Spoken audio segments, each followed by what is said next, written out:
বইমেলায় প্রকাশিত হচ্ছে মমতা বন্দ্যোপাধ্যায়ের নতুন বই বিষয় সিঙ্গুর আন্দোলন 2006 থেকে 2016 দীর্ঘ 10 বছরের সিঙ্গুরের ইতিহাস মলাটবন্দি করেছেন নেত্রী। দরজায় কড়া নাড়ছে বইমেলা, উৎসব ঘিরে চড়ছে বইপ্রেমীদের উষ্ণতার পারদ। আর এ সময়ই প্রতি বছর একদম নতুন এক ভূমিকায় সামনে আসেন তিনি।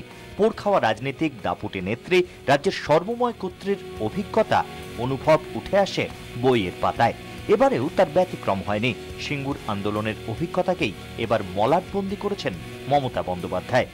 সিঙ্গুরের আন্দোলন থাকবে, সিঙ্গুরের জিতের ব্যাপারটা থাকবে, সিঙ্গুরের মানুষের কথা থাকবে এবং সিঙ্গুর নিয়ে অনশন করেছিলেন সে বিষয়টাও থাকবে। সিঙ্গুর নিয়ে যা যা ঘটনা ঘটেছিল সেই সময় থেকে এ পর্যন্ত আর কি, সেগুলো সব আশা করি সেগুলো সবই বোধহয় পাণ্ডুলিপির মধ্যে আছে। 2006 সাল শাসক বিরোধী আন্দোলনে বারুদের স্তূপ পশ্চিমবঙ্গ, জমির লড়াই ঘিরে জমাট বাঁধছে সিঙ্গুর, তৈরি হচ্ছে ইতিহাস। বিরোধী নেত্রী মমতা বন্দ্যোপাধ্যায়ের জঙ্গি আন্দোলনে দিশেহারা বাম সরকার। 2006 থেকে 2016 গড়িয়ে গেছে 10টা বছর। 2006-এর বিরোধী দলনেত্রী আজ রাজ্যের মুখ্যমন্ত্রী।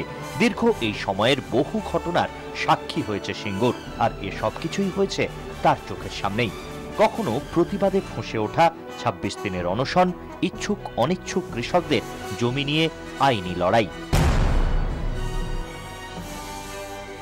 নেত্রীর দাবিকেই মান্যতা দিয়েছে দেশের শীর্ষ আদালত। জমি হাতে পেয়েছেন অনিচ্ছুক কৃষকরা। বইয়ের নাম যদিও এখনই সামনে আনেননি নেত্রী। সিঙ্গুর বলে লেখা আছে আর কি, কিন্তু সেটার নিশ্চয়ই নাম হবে একটা কিছু।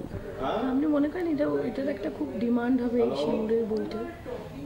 মানুষের জানার তো আগ্রহ আছে, এবং সিঙ্গুরটা যে জায়গা থেকে আজকে সাকসেসফুল, মানে কি বলবো, যে মানুষের যা চাহিদা ছিল সেটা মাননীয় মুখ্যমন্ত্রী দিদি আমাদের সেটা করতে পেরেছেন, এবং সেটা নিশ্চয়ই মানুষের একটা আগ্রহ থাকবে।